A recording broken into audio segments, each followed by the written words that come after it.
Hola a todos y bienvenidos al podcast Economía desde mi sofá. Mi nombre es Javier Huerta y hoy os voy a hablar de uno de los temas que más me apasiona, que es la inversión en inmuebles. Tengo que decir como disclaimer y antes de empezar que no soy un inversor profesional. Mi actividad profesional es otra. Yo invierto a nivel personal, pero he comprado, vendido y tengo arrendados algunos inmuebles. Y lo que hoy os voy a contar es lo que he ido aprendiendo, lo que he visto que a mí me funciona. Seguramente la gente profesional trabaja de otro modo, pero para un inversor como yo, pues a mí me va bien y es lo que quiero compartir hoy con vosotros. ¿Qué es lo que yo busco? Busco lograr la libertad financiera, es decir, dentro de unos años tener unas rentas pasivas que me permitan vivir, no depender pues de una jubilación o de un trabajo. Estoy hablando a unos años vista. No es que vaya a dejar de trabajar, ni mucho menos. A mí mi trabajo me gusta mucho, pero bueno, esa seguridad, ¿no?, de tener un ingreso pasivo que no depende de las horas que estás trabajando, pues es lo que busco y me daría mucha tranquilidad. Así que de eso va el capítulo de hoy. Es un poco diferente a los anteriores. Los anteriores eran más centrados en un tema, en una historia, y hoy es un poquito más personal y espero que os guste. Bueno, pues para empezar con el tema, la primera pregunta a la que tendríamos que contestar es ¿por qué debemos invertir en inmuebles? ¿Por qué invierto yo en inmuebles? Pues bien, la respuesta es fácil. Los inmuebles son unos activos, ¿no? Al final realizas una inversión, estos activos te cubren contra la inflación y más en estos tiempos la inflación te va comiendo ese capital que has podido ahorrar y los inmuebles te cubren tanto por la revalorización del activo, ¿vale? Porque el piso o el inmueble que sea sube de valor, o también por las rentas, por los alquileres. Y es más, las rentas, los alquileres, en los contratos suele haber una cláusula que se suele indexar al índice de precios al que se pone como referencia, pues el IPC en España, el general, ¿no? Además, los inmuebles tienen una cosa muy buena, que es la financiación. Es una financiación inmejorable, desde el punto de vista del interés que te dan, como desde el porcentaje que te dan para comprar el inmueble. Tú cuando vas a comprar acciones o derivados, puedes apalancarte, puedes invertir con préstamo, pero es para mí tiene mucho más riesgo porque cuando el valor, el activo, en este caso la acción o el contrato de derivados pierde valor, pues tienes que poner fondos, tienes que poner lo que llaman colateral y es muy difícil psicológicamente ver a un valor caer y encima tener que poner más dinero, ¿no? Psicológicamente es muy complicado. Mientras que en el inmueble, primero, el tipo de interés es muy bajo, es muy competitivo, y una vez que te entregan la financiación, pues bueno, no tienes que poner más colaterales, es ya la financiación para siempre. Y de hecho es muy difícil que te lo ejecuten, ¿no? Luego lo vamos a comentar. Para mí la financiación es un punto clave para invertir en inmuebles. Estás comprando con dinero de otro. Otro punto importante para mí, para invertir en inmuebles, es que no requiere unos conocimientos muy avanzados. Cuando digo esto es que para invertir en pisos, en casas, en plazas de garaje, no necesitas saber contabilidad, no necesitas saber leer un balance ni hacer los ajustes por las normas IFRS, NIC o lo que sea, ¿no? Al final lo que necesitas es centrarte en una zona, conocer muy bien lo que allí ocurre, los precios y hacerte experto, ¿vale? Al final lo que tienes que observar y conocer el cruce de los precios de los inmuebles en esa zona. Y luego para mí otro factor importante es un factor psicológico. La gente, y más ahora que la bolsa ha subido muchísimo en los últimos años, lees Twitter, todo el mundo va a largo plazo, todos son inversores en valor, en growth, pero cuando viene una caída fuerte, pues es muy difícil aguantar la posición. Normalmente los que trabajamos siempre traducimos en lo que hemos perdido a sueldos, ¿no? Dices, pues he perdido, 5.000 euros, por decir algo, Son 5 meses de trabajo. En el inmueble hay también oscilación. Si tuviésemos una pantallita, los cruces que hay en un barrio, por ejemplo, pues veríamos cómo los pisos también oscilan. Pero pues no lo estamos viendo. Eso psicológicamente es más fácil de aguantar. De hecho, pues la crisis más importante que ha habido, que fue hace unos años, cayó un porcentaje muy grande, pero hubo mucha gente que aguantó las posiciones. Yo, de hecho, tenía un inmueble en ese momento, solo tenía uno, y lo fui pagando y ahora ha recuperado todo. Y sin embargo en la bolsa para mí psicológicamente es más complicado. Pues ya nos hemos decidido a invertir en inmuebles, ya hemos analizado por qué queremos invertir, por dónde empezamos. Lo primero es centrarte en una zona. Te tienes que centrar en una zona, observar los precios, conocer cómo se comportan, tienes que conocer todo lo que se vende, ponerte alertas en Idealista, en Fotocasa, en los portales de subasta, la web de los bancos, todo, hablar con agencias, todo. Debes de conocer ese barrio o esa zona en la que te estás centrando, tienes que ser experto. Es decir, que cuando veas un piso respecto a otro que cambia 2 o 3 mil euros, sepas si está caro o barato, ¿vale? Eso es muy importante. Yo me he especializado en 3 áreas, en 3 zonas. Una zona muy concreta del sur de la ciudad de Madrid, Madrid capital, en el sur, donde los pisos son baratos. Bueno, pues esa zona la conozco muy bien y es un barrio muy concreto, muy pequeño. Otra zona que estudio es una ciudad al noreste de Madrid, ¿vale? Noreste de Madrid, una zona muy concreta, también. Todo lo que cae ahí lo tengo alertas y lo suelo mirar. Y la tercera es un pueblo de la Comunidad de Madrid que está al sureste, que tiene unos 2.000 habitantes. Todo lo que hay en esas 3 áreas lo miro, lo analizo y suelo saber si está caro o barato. Y ya os digo que oscilan los precios bastante, ¿vale? Es como la bolsa, si estás atento, pero los precios varían. Son zonas muy distintas, pero los 3 tienen en común lo que digo, que son zonas donde los pisos son baratos. Yo no tengo un capital para poder invertir, me gustaría invertir en zonas prime, ¿no? De hecho, yo creo que en inmuebles lo más interesante es invertir en zonas prime, que son las que menos caen. Pero bueno, ahí necesitas un capital que yo no tengo. Entonces, si no tienes para invertir en zonas prime, yo lo que hago es que voy al extremo opuesto, a las zonas muy baratas. Y luego contaré un poco por qué busco esos inmuebles. Pues ya hemos localizado, digamos, delimitado la zona. Ahora sería qué tipos de inmuebles busco. Los inmuebles que busco, ya lo he adelantado un poco, bueno, no es ninguna novedad. No invierto en inmuebles nuevos. Igual que los fondos value no van a las OPVs, ¿no? Cuando se emiten nuevas acciones, yo tampoco compro pisos nuevos para invertir. Otra cosa es que fuese para vivir, ¿vale? Ahí sería otra conversación. Pero para invertir no miro los pisos nuevos. Y la razón es porque, bueno, al final cuando sale una promoción nueva, pues el precio está como mínimo a precio de mercado, ¿vale? Eso sería lo mínimo, de ahí para arriba. Nosotros estamos buscando otra cosa. Los pisos que busco son pisos con algún problema, ¿vale? Pisos de ocupas. ¿Qué es un piso de ocupa? Un piso de ocupa no es una persona que está en su vivienda y que ha dejado de pagar la hipoteca. No, eso no es un ocupa. Un ocupa tampoco es una persona que tiene un contrato de alquiler y por diferentes razones ha dejado de pagar el contrato de alquiler. Eso tampoco es un ocupa. Muchas veces en la televisión lo dicen mal, ¿vale? Un ocupa es, pues eso, una vivienda que está vacía. Normalmente suelen ser de bancos. Es muy raro que se ocupe una vivienda privada y entra un tercero. También busco pisos de bancos. En España los bancos, bueno, pues con toda la crisis se quedaron con muchos pisos. Y al final lo que se crearon fueron sociedades. Pues el Santander tenía Altamira, Banco Sabadell Solvia, la Caixa Servihabitat, Bankia o Caja Madrid era Haya. Estos son ahora lo que se llaman services, ¿no? Porque esas empresas han cambiado el capital, los propietarios ya no son solo los bancos, aunque siguen gestionando las bolsas de pisos de bancos y de fondos, ¿vale? Pues esos servicios son los que ponen precios de pisos a la venta y tengo que decir que muchas veces no lo gestionan bien, ¿vale? No se gestionan bien porque hay un gran volumen de pisos, no le dan el cariño adecuado y ahí hay oportunidades.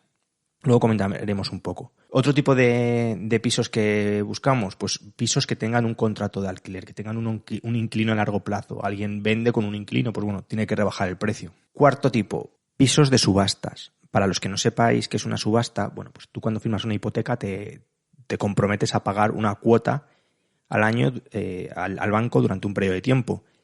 Si tú incumples ese pago y lo haces de manera reiterada entre 12 y 15 meses, con la última ley, el banco puede realizar una ejecución hipotecaria. ¿Eso qué significa? Pues que el inmueble sale a pública subasta, donde se personan las personas que van a pujar, el que más puja se lleva el bien, con lo que se recauda de ese bien se le paga al acreedor, se le paga en este caso al banco, si sobra dinero se le da al deudor, al que era el propietario del banco, y si falta sigue debiendo dinero. Entonces, estas subastas antes se hacían en los juzgados. De hecho, yo fui a una de las últimas que hacían en Madrid en los juzgados de Plaza de Castilla. Pero ahora ya todo se hace online. Hay una web donde tú te registras, tienes que hacer un depósito, un tanto por ciento del valor del bien, y al final, pues eso es una subasta pues como las que eran las de eBay, y el que más puja se lleva el bien. El tema de las subastas, ¿cuál es? Por un lado, es menos interesante porque los bienes que se subastan son bienes que claro, salen a la subasta un valor muy alto, ¿vale? Porque la hipoteca era muy alta, han caído más el precio del bien de lo que vale a efectos de subasta y al final se lo acaba quedando el acreedor, se lo acaba quedando el banco. Eso por un lado. Y por otro lado, los que son interesantes, al ser online, pues bueno, hay mucha más gente, se ha generalizado, que era un poco uno de los objetivos de hacerlo online, de que bueno, que al final se generalizara y que las subastas saliesen por lo más cercano al precio de mercado. Bueno, pero para alguien que va a invertir, pues deja de encontrar chollos, por decirlo así, o es más complicado encontrar chollos. Entonces, bueno, yo en subastas nunca he comprado. Miro, pero nunca he comprado. Por otro lado, si os interesa el tema de subastas, que yo ha sido un poco como me he familiarizado, os recomiendo que sigáis a Héctor Arderius. Es un inversor inmobiliario, tiene varios blogs, tiene Rankia, tiene el suyo, publica vídeos en YouTube y más que de subastas, bueno, sabe de todo de inversión inmobiliaria. Comparte muchísimo conocimiento, hay un curso que es de pago, pero bueno, comparte muchísimo conocimiento gratis y le podéis encontrar en Google buscando por Tristán el Subastero. De subastas no voy a decir mucho más porque él os puede contar todo. Simplemente que sepáis que hay este tipo de inversión, bueno, para los que os decidáis a ello, ¿vale? En resumen, yo al final lo que estoy buscando son pisos muy baratos. Pisos baratos y con algún problema, es decir, pisos que un inversor normal no compra o no compraría. Son inversores más artesanales, más... Bueno, sí, más particulares los que buscamos este tipo de inversión. Bueno, ya tenemos la zona, ya tenemos nuestros orígenes, ¿no? De cómo encontrar ese piso que estamos buscando. ¿Cómo sé que un piso es bueno para comprar? Bueno, como os he contado, al final las zonas las tengo muy trilladas en las que estoy buscando. Miro mucho, ¿vale? No hace falta que esté todos los días. Yo realmente esto lo hago el fin de semana, me lo saco, tengo alertas y lo voy mirando. Esto al final lo hago durante el fin de semana. Rápidamente sé si un precio es bueno o no, o por lo menos si es competitivo, si merece la pena seguir mirando, ¿no? Pues como os digo, esto es un poco artesanal. Es igual los gestores de fondos, ¿no? Pues analizan muchas empresas, pero al final ya saben cuándo una está barata o cara y cuándo merece la pena seguir invirtiendo horas. Pues aquí pasa un poco igual, ¿vale? Aunque sea un poquito más amateur. Por otro lado, aunque sea un poco sea artesanal, os voy a dar un par de referencias que sí que utilizo, pues bueno, como comprobación de que esa primera idea que tengo es buena. Siempre que voy a comprar un inmueble, luego lo comentaré, lo hago a través de financiación, con hipoteca. Y aún así, y si no hay hipoteca, también lo taso. Siempre hago una tasación del inmueble. La tasación te cuesta entre 200 o 300 y pico euros, pero te sale a cuenta porque al final estás invirtiendo un dinero importante. Entonces, el tasador lo que hace, al final es que te va a dar un valor de la casa. ¿Y cómo calcula el precio? Pues se calcula el precio en función de unos testigos, ¿vale? Que no es más que vaya a la casa, saca unas fotos, ve las calidades y analiza pisos similares, pisos, casas, plazas de garaje, bueno, el inmueble que estemos comprando, ¿vale? Similares en la zona. Y luego saca el precio de metro cuadrado y luego aplica una serie de correcciones. Por ejemplo, suelen quitar el 5% por negociación. Es decir, se asumen que los precios de venta de los testigos, pues bueno, a la hora de cerrar el trato, pues como mínimo te rebajarían un 5% en la negociación. Pues para mí es importante que el precio final que me da el tasador al menos sea un 20% superior a mi precio de compra. Eso quiere decir que esa idea que tenía, que estoy comprando bien, tengo ese margen de seguridad, ¿no? Esto también por asimilarlo un poco a los fondos de inversión, siempre a mí me gusta mucho la inversión en valor. De hecho, yo creo que lo que hago con pisos es inversión en valor, que es comprar cosas por menos de lo que valen. Entonces, ese 20% para mí sería el margen de seguridad, ¿no? que hablan los fondos de inversión. Hay que tener cuidado cuando va el tasador, porque al final, cuando va el tasador, como digo, analiza los testigos, y el testigo más fácil que tiene es saber por cuánto se vende tu piso. O sea, el piso que vas a comprar, tienes que asegurarte de que él no sabe cuál es el precio, porque si no te lo va a tasar pues muy cercano, ¿no? al precio que lo estás comprando. Así que lo que hago es que cuando reservo, hago la reserva para decir que voy a comprar ese bien antes de la tasación, le digo al vendedor que lo quite de las webs. Así el tasador no tiene esa referencia. Y os digo que eso tiene efecto, que cuando tiene la referencia la pone muy cercana, ¿vale? Entonces ya tengo ese 20% superior al que estoy comprando. Para mí es ese margen de reserva, ¿no? De seguridad, perdón. Y luego otro indicador que tengo es calcular las rentas potenciales, o sea, es decir, por cuánto puedo alquilar yo ese inmueble, lo multiplico por 12 y lo divido entre el precio del inmueble que estoy comprando. No tengo en cuenta los impuestos, es decir, si estoy comprando un piso por 100.000, y lo puedo alquilar por 1.000, vamos a poner, pues al año son 12.000 euros. 12.000 euros entre 100.000, sin tener en cuenta los gastos de impuestos, es un 12%. Bueno, pues el porcentaje que yo busco al menos es el 8,50, el 8,5%. Es la rentabilidad bruta que busco en alquileres, porque luego eso al final va bajando esa rentabilidad, pues tienes que descontar la comunidad, tienes que descontar el IBI, tienes que descontar los seguros, al precio de compra del inmueble tienes que sumarle pues alrededor de un 7%, ¿vale? Pero bueno, ese 8,5 ya me dice que bueno, que estoy comprando bien, 8,5 al menos, y el 20% en tasación, ¿vale? Son las dos referencias, aparte de lo que digo del conocimiento de las zonas. Aparte de mirar el precio, hay que realizar otra serie de comprobaciones. Estamos invirtiendo un importe alto, y entonces hay que chequear otro tipo de cosas. Primero, ¿qué es lo que hago? Miro quién es el propietario del inmueble, qué cargas tiene, si hay contratos de alquiler inscritos. Bueno, todo eso lo haces pidiendo una nota simple al registro de la propiedad, y eso se pide por internet, te lo dan en el mismo día. Metes los datos del inmueble, pues si te sale la referencia catastral, los datos del registro, y con eso te devuelven la nota simple y ahí tienes toda la información. Otro segundo chequeo que hago es revisar la posesión del inmueble. Una cosa es que tú tengas la propiedad, que es lo que estás comprando, pero quién lo habita, quién tiene la posesión del inmueble es otra cosa distinta. Si tienes un ocupa, si compras un piso con ocupa, tienes la propiedad, pero la posesión la tiene el ocupa, la tiene un tercero, y tendrás que iniciar un procedimiento para que desalojen a ese ocupa, ¿no? Yo os digo, los pisos de ocupa ha habido muchas oportunidades en estos años atrás de comprarlos, ¿vale? Yo compré uno, me salió muy, muy, muy bien de precio. Lo vendí con un poquito más del doble al que lo había comprado. Tuve suerte, bueno, mi hermana es abogada y bueno, me hizo todo el procedimiento. O sea, con los pisos de ocupa no hay que ponerse nervioso, ¿vale? Al final acaban saliendo y bueno, y al final ha habido muy buenas rentabilidades. Yo por contaros un poco la anécdota, porque al final no es todo como sale en la televisión. Yo el piso que compré de Ocupa lo vi por la web de Solvia. Antes la web de Solvia, cuando era del Sabadell, tenía un problema, que era que ponían siempre la dirección exacta de los inmuebles. Ponían número, piso, letra, y lo ponían así porque decían que la herramienta, el software que tenían, pues les obligaba a meter todos los datos, si no, no les dejaba continuar. ¿Qué pasaba? Que todos los ocupas lo veían que era de banco y lo ocupaban. Y les ocupaban absolutamente todos a los de Solvia. De hecho, tú entrabas a la web y todos lo que ponían inmuebles en situación especial, pues eran pisos ocupados y los precios eran de derribo. Los servicios que hemos comentado antes, ¿qué pasa? Pues que no están en el día a día, no lo saben gestionar bien. Les ocupan todos los pisos, tardan mucho luego en desalojarlos. Bueno, luego tienen otros problemas. Pues, por ejemplo, a la hora de vender no sacan bien las fotos, no van a visitarlo. Yo creo que no van ni a visitarlo. Por ejemplo, yo compré otro, este no era de Ocupa, y ponía piso interior, unos metros cuadrados menos de los que eran, y era un piso totalmente exterior, todas las habitaciones, la cocina, una habitación más de la que ponían.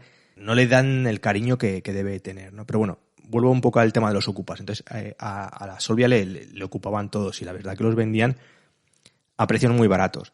Entonces, yo lo que hice, vi una oferta muy buena, conocía la calle, porque un familiar mío vivía en la misma calle, en una calle pequeña, en el sur de Madrid.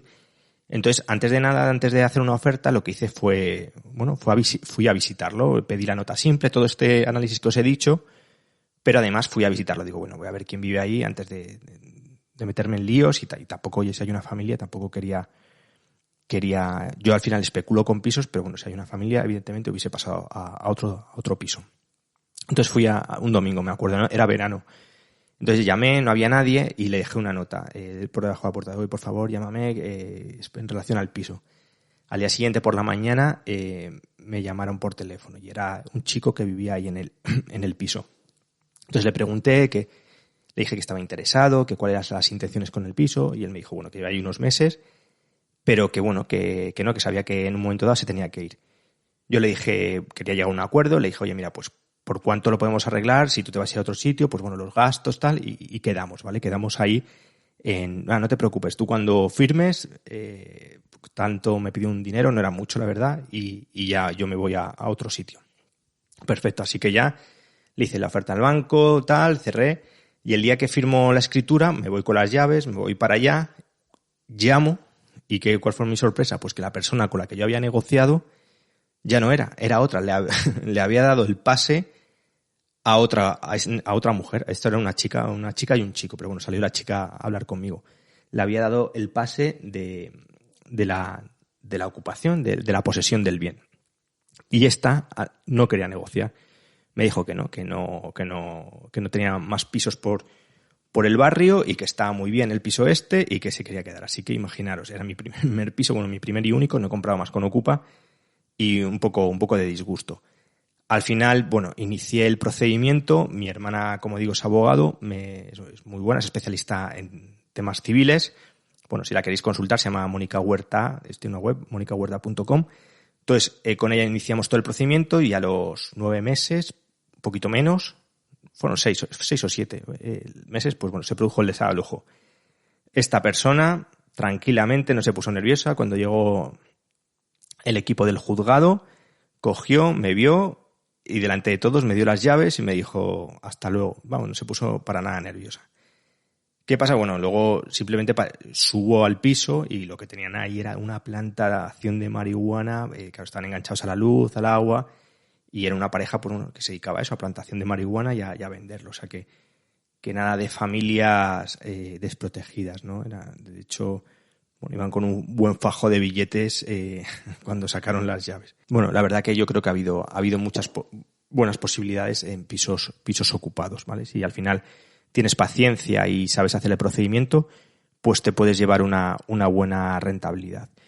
Todo esto venía para contaros que la posesión del inmueble, pues hay que chequearlo, ¿vale? Es una de las validaciones que tenéis que hacer, porque os podéis encontrar con esto, que al final, si pensáis que vais a alquilar el inmueble en 1 o 2 meses, pues se puede retrasar 9 meses, 10 o un año, ¿vale? Depende también de los juzgados, sabéis cómo cada juzgado lleva una velocidad.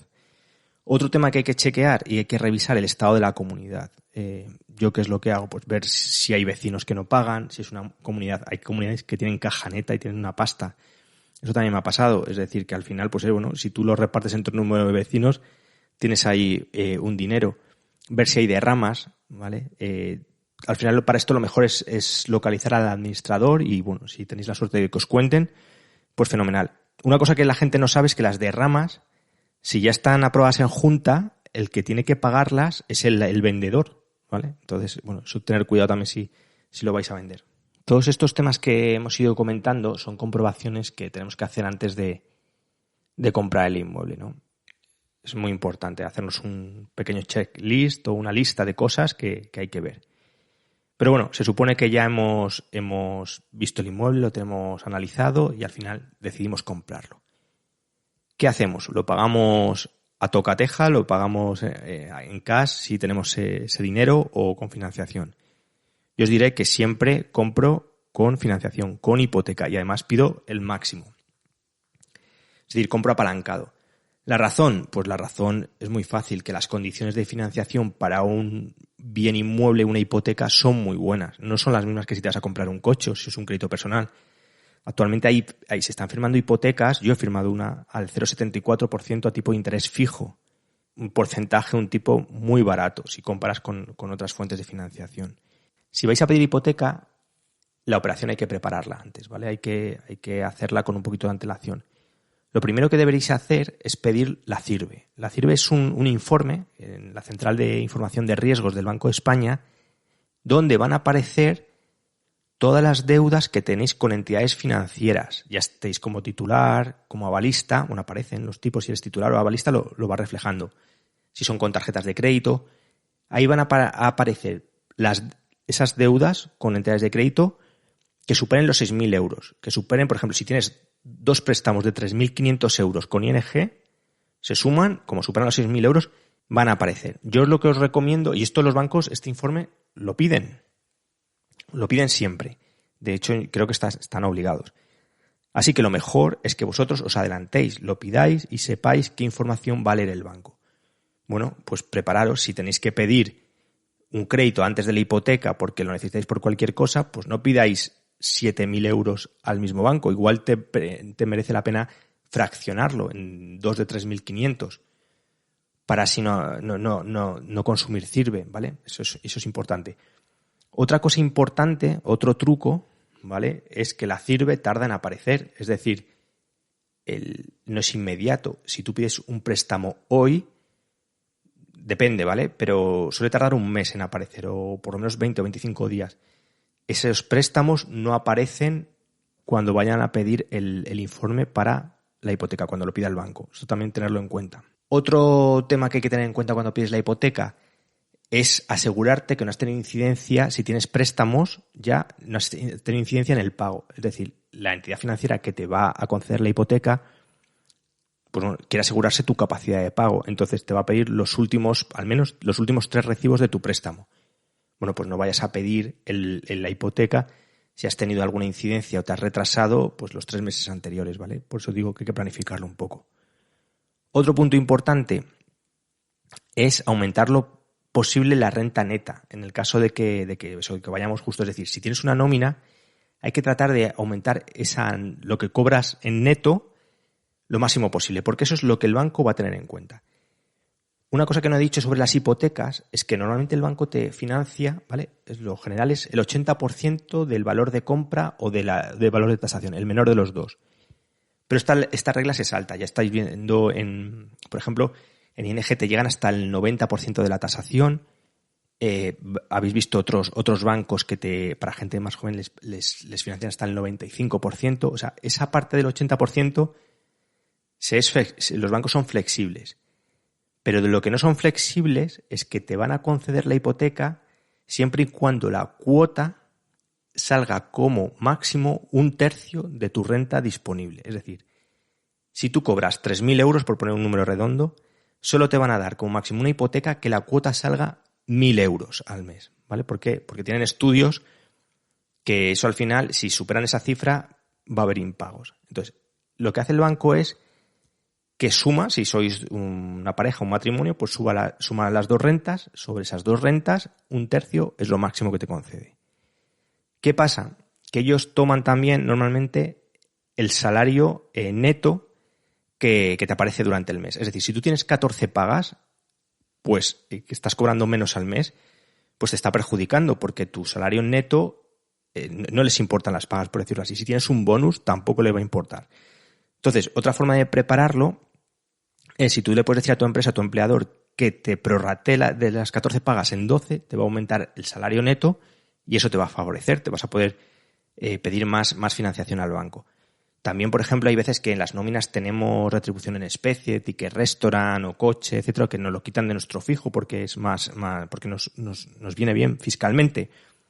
Pues bueno, si vas a pedir hipoteca y vas justo, pues eso deberías a lo mejor cancelarlo durante unos meses, ¿vale? O sea, se trata de preparar la operación con el banco, no ir, digamos, vendidos. Tienes que hacer un estudio de cuánto te sale la cuota, ver cuál es tu capacidad de pago y a lo mejor pues con uno de estos trucos pues te pueden ayudar. Y luego, a la hora de pedir la hipoteca, hay que elegir entre tipo de interés fijo y variable.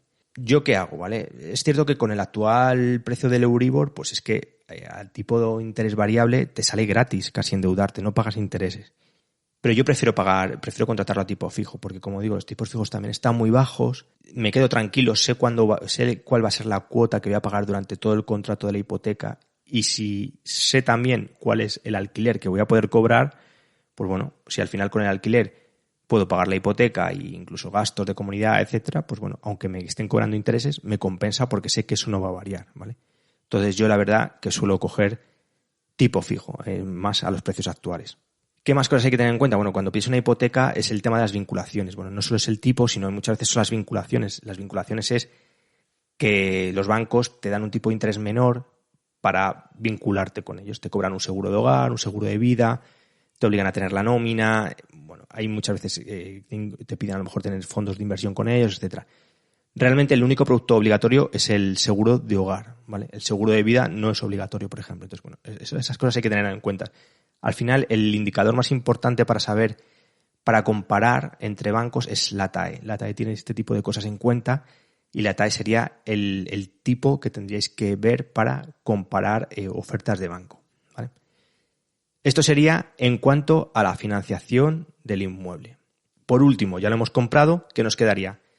¿Cómo explotamos este inmueble, ¿vale? Si al final el objetivo era alquilarlo, bueno, pues yo las formas que tengo de alquilarlo o que he utilizado han sido dos: Airbnb o alquilarlo como vivienda habitual. Bueno, empiezo por Airbnb. Airbnb, la verdad que lo he utilizado bastante para alquilar, sobre todo un inmueble, un chalet adosado a las afueras, dentro de la Comunidad de Madrid, a las afueras de Madrid capital. Y me ha ido muy bien, pero bueno, esto fue sobre todo hace unos años. ¿Y qué pasó luego? Pues que bueno, que al final ha habido más competencia, empezó a generalizarse el uso de Airbnb y los precios de las casas de la noche bajaron. ¿Qué ventajas tiene Airbnb? Bueno, pues que se saca bastante dinero, o sea, los ingresos son más altos. Además, si tienes una vivienda, por ejemplo, en mi caso era a las afueras, lo alquilábamos por Airbnb y cuando no estaba alquilado, pues a veces hasta íbamos, pasábamos ahí el fin de semana. O sea, lo utilizaba, ¿no? Pues cuando no estaba alquilado lo utilizaba. Entonces, para eso me venía muy bien. Y además sacamos una buena rentabilidad. Pero para alquilar en Airbnb hay que tener varias cosas en cuenta. Primero, Airbnb te cobra una comisión del 3%, aparte de lo que le cobra a la persona que se va a alojar, pero a ti te cobra un 3%, que bueno, es normal porque estás utilizando su plataforma. Totalmente justo. Luego, Airbnb, al funcionar como un hotel, tú pagas todos los gastos: internet, electricidad, gas, corren por tu cuenta, ¿no? Entonces, bueno, también el coste, están subiendo estos precios ahora mucho, dependiendo de la época, si hay aire acondicionado, en invierno, si son casas grandes. Bueno, pues estos costes hay que tenerlos en cuenta, hay que tenerlo en cuenta en la cuenta de resultados y imputarlos bien. Otro punto importante con Airbnb es la tributación, los impuestos. Al principio con Airbnb Hacienda no te reclamaba, eras tú el que lo declaraba, pero bueno, si se te olvidaba algo no pasaba nada. Ahora mismo con Airbnb, con Airbnb, Hacienda en el borrador de la renta te viene lo que has ingresado por los alquileres de Airbnb. Yo creo que lo hacen por la cuenta bancaria donde la cobras, no lo sé, pero bueno, sé que al final, o Airbnb lo notifica, al final en tu borrador aparece exacto. Y los ingresos que tú tributas por alquiler van al 100%, es decir, si tú por alquiler de Airbnb ganas 1.000 euros, esos 1.000 euros van a tu renta disponible, tributas el 100% de los ingresos. Y es una gran diferencia con la vivienda habitual que ahora vamos a comentar. Y luego, por último, pero que es súper importante, en Airbnb tienes gastos de limpieza cada vez que alguien está y se va. Y luego la gestión. Pues bueno, alguien te tiene que gestionar el recibir a la gente, explicarle todo, el día que se van, ir a recoger las llaves, etcétera, ¿no? Y o bien pagas a alguien o es una molestia para ti hacerlo esto habitualmente. Así que, bueno, Airbnb es muy rentable, como digo, a mí me ha ido muy bien, pero bueno, por todas estas cosas creo que es mejor la vivienda habitual. ¿Por qué? Y sobre todo ahora con la competencia de precios que hay. Porque en la vivienda habitual, si tú alquilas la vivienda, pues eso, como vivienda habitual, el 60% de lo que ingresas está exento. Es decir, si cobras 1.000 euros, en Airbnb tributas por los 1.000. En la vivienda habitual tributas por 400. Es una gran diferencia. Luego los gastos van a costa del inquilino. Todo el tema de luz, agua, te olvidas. Cambias el contrato y te olvidas. Es un dolor de cabeza menos. Y luego que si tienes un inquilino razonablemente bueno, pues una vez que haces el contrato puede tener alguna incidencia y tal, pero es algo que prácticamente no hay que hacer nada. Mientras que en Airbnb es un trabajo de gestión que o bien lo externalizas o lo tienes que hacer tú. Entonces estas son las dos posibilidades. Yo creo que también depende de la situación del inmueble. Si es una ciudad turística, bueno, pues yo creo que la rentabilidad a lo mejor por Airbnb es mucho más alta. Al final es ver, yo os estoy contando un poco mi experiencia, ¿vale? Pero bueno, que tengáis todos estos factores en cuenta a la hora de explotar el inmueble. Bueno, pues todo esto es lo que os quería comentar de este tema de real estate o inversión inmobiliaria. Es un tema que la verdad que me gusta mucho y sigo. Hay recursos muchísimos para profundizar. Bueno, os he comentado uno antes, el de Tristán el Subastero, para el tema de subastas, que más allá de subastas es una persona que sabe mucho de inversión inmobiliaria. Más fuentes que utilizo, por ejemplo, hay un canal en Telegram que se llama así, Inversión en Inmuebles, que hay muchísima gente metida y se comparte mucha información. A los que estéis interesados también, bueno, yo no soy el administrador, pero hay información, se comparte información muy útil, porque luego otro tema que no hemos hablado, que igual lo dejamos para otro día, es bueno, una vez que compras el inmueble, el ponerlo, ¿no? Cuánto te tienes que gastar para ponerlo en el mercado, ya sea a la venta o en alquiler, que es lo que yo hago. Entonces, se trata de gastarte lo menos posible, ¿vale? De dejarlo habitado, pero no es tu casa para vivir, ¿no? Debes ajustarlo. Entonces, hay un chat en Telegram que se llama Inversión Inmobiliaria que se comparte bastante información. Otros canales por los que me informo, por los que me formo, pues mira, me gusta muchísimo Ismael Clemente. Es el CEO de Merlin Properties y es una persona que sabe muchísimo de real estate. Es cierto que no es real estate inmobiliario, es residencial, que es lo que estamos hablando aquí. Merlin Properties se dedica al tema de real estate y de oficinas, pero habla tan claro, se le entiende todo tan bien que merece la pena escucharlo y se aprende muchísimo en cuanto a ratios, cómo lo gestionan. No sé, la verdad que me gusta muchísimo. Y bueno, y luego hay muchísimos podcasts en los que os podréis apoyar y bueno, profundizar si os gusta. Esto se trataba de daros una introducción, unas pinceladas, de contaros mi experiencia. Y bueno, espero que os haya gustado. Si es así, que le deis a me gusta o dejéis algún comentario, bueno, para saber vuestra opinión. Nada más y nada, nos escuchamos en el próximo capítulo. Un abrazo a todos.